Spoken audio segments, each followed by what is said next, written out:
Okay, so I think one of the first thing that I mastered was English. I was very lucky to have studied in Boston. So I went to Boston, U.S. when I was 13 years old, and I studied there middle school and high school. When I lived there, it wasn't my intention to learn English. I just went there because my family sent me there. But I had different jobs. I worked in logistics. I worked in construction. I worked in what else? Just logistics and construction. Thank you, God, is the truth. I never worked in McDonald's or anything like that. I think that I was very lucky.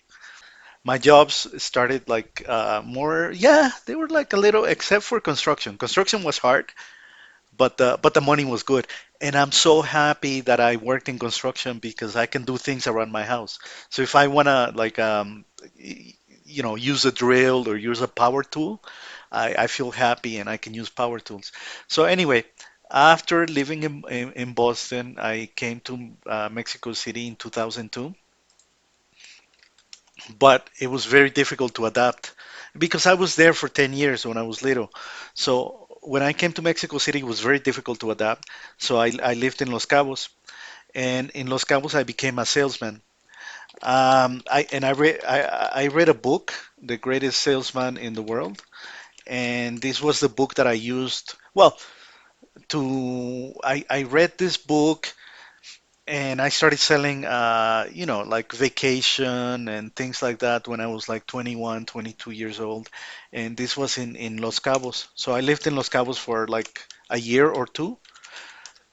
Between 22, 23, I lived in Los Cabos and I used to sell, vacation and property like timeshare. Yeah, timeshare.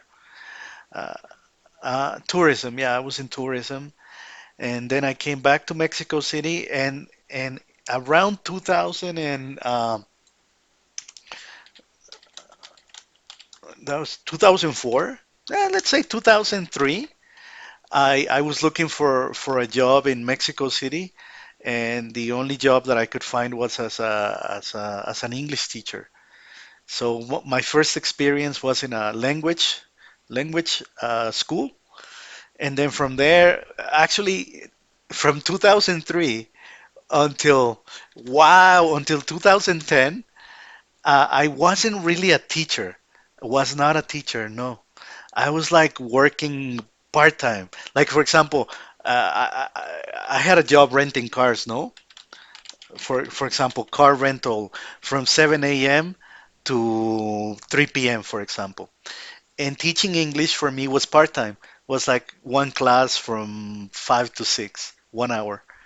So from 2003 to 2000, from 2003 to 2010, if you ask me from these years, if you ask me, hey, what is your profession? I would say something different, something different.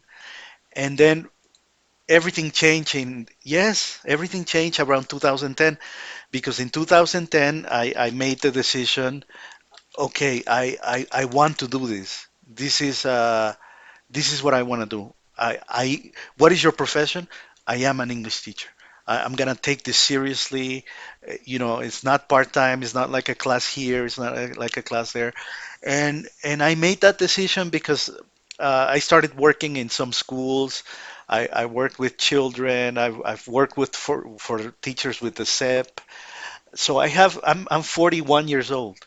So I've worked for many schools from 2003 until 2010, but I wasn't sure if this is really what I wanted to do because also in 2005 I also lived in 2005 I lived in Cancun and I lived in Playa del Carmen, and obviously in Cancun and Playa del Carmen I was similar situation.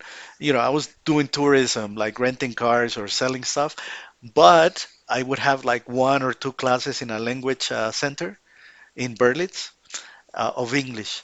But I was teaching. Yes, I was teaching in schools probably, but I wasn't. If you ask me, for example, in 2005, you asked me what is your profession, I would have tourism, something else. But I made the decision in 2010 that my profession is English, teaching English. But I think that my experience was that I've worked in many industries. I also worked for the food industry, but that was in Cancun in 2005. I was in touch with the waiters and the chefs, and I like food and beverage, but it's not my profession. I like it, but it's not for me. So anyway, so I worked in many industries, and then I decided to become a teacher in 2010, precisely to share, share, because I love the knowledge.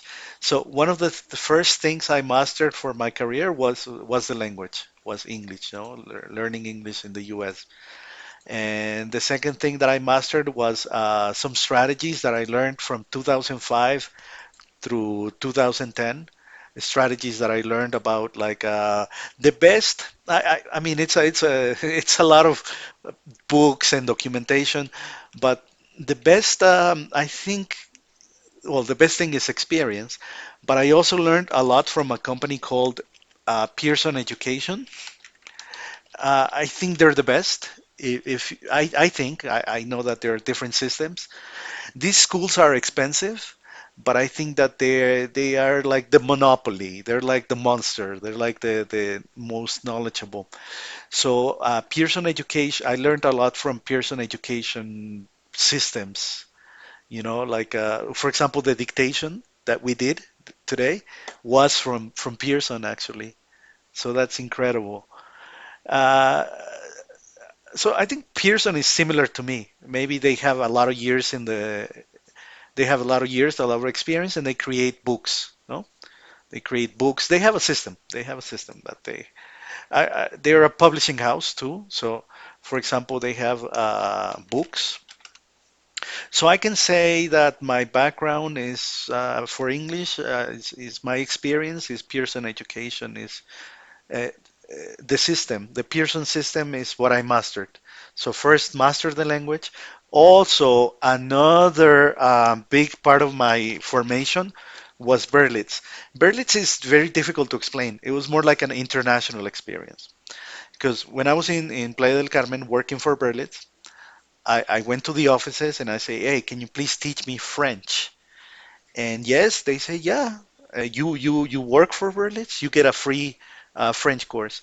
So Berlitz started learning French, and also Berlitz, the teachers from some teachers from Berlitz today that I work with in 2005, they have their own companies. So Berlitz is more like a business education. You think like a freelancer. You think like a businessman. So, but that's well, it's part of my formation. So one of the first things I mastered English, second education, like Pearson education, and third like business things with business courses with Berlitz. So th those are one of the first things that I mastered in my career.